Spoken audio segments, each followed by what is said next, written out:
জিন শয়তান সম্পর্কে এত দোয়া পড়লেন, তো আপনি মানুষ শয়তানকে চিনেন?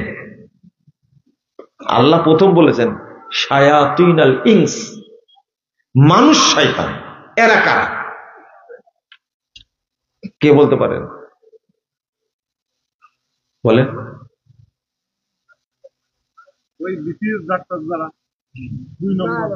না না,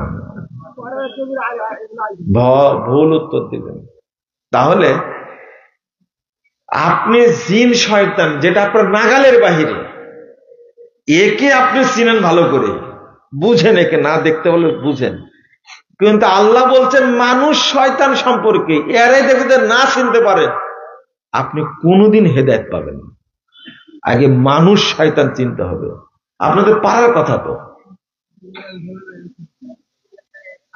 না না না,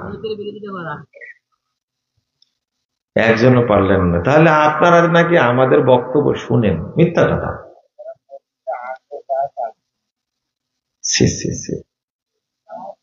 আলোচনার মাধ্যমে ফুটে উঠবে, আমি আর বললাম না। তবে আপনারা যেটা জানেন না, আমি শুনেই হতবাক হয়ে গেলাম।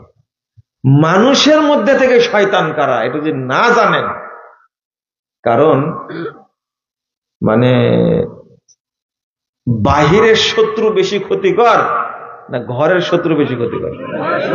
তোকে চিনেন না তো আপনি, ওকে তো চিনেন না আপনি। এটা মানুষদের মধ্যে থেকে শয়তান। শয়তান চিনেন না? হাদিস অনুবাদ করে ৭০৮৪ নম্বর হাদিস, রাসূল সাল্লাল্লাহু আলাইহি ওয়াসাল্লাম অনেক জায়গায় এসেছে। রাসূল মুহাম্মদ সাল্লাল্লাহু আলাইহি ওয়াসাল্লাম বলছেন দুআতুন আলা আবওয়াবি জাহান্নাম, বহু দায়ী আলেম ইমাম তারা জাহান্নামের দরজায় থাকবে।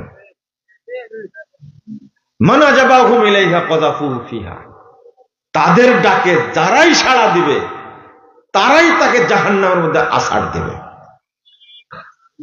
হুযায়ফা বলছেন সিফহুম লানা ইয়া রাসূলুল্লাহ, আল্লাহ রাসূলের পরিচয় বলুন। নবী মুহাম্মদ সাল্লাল্লাহু আলাইহি ওয়াসাল্লাম বলছেন হুম মিন জিলদাতিনা ওয়া ইয়াতাকাল্লামুনা বিআলসিনাতিনা, তারা আমাদের মতই চামড়ার মানুষ হবে, আমাদের মতই কথা বলবে। কুলুবুহুম কুলুবুশ শায়াতিন ফি জুসমানি ইনস, পার্থক্য এতটুকু, দেখতে মানুষের মতো থাকবে কিন্তু এদের ভিতরটা হবে শয়তানের। এবার বুঝেছেন কারা? এই জিনিসটা এখনো পারেন না কেন? আনাস প্রতভ্যষ্ট আলেম, এবার এতক্ষণ পরে পারছেন। এরা হল মানুষ শয়তান। আল্লাহ রাব্বুল আলামিন বলছেন ইন্নাশ শায়াতিন লা ইউহুনা ইলা আউলিয়াইহিম লিয়ুজাদিলুকুম ওয়া ইন আতাতুমুহুম ইন্নাকুম লা মুশরিকুন। যেহেতু চিনে ফেলেছেন, এবার বলি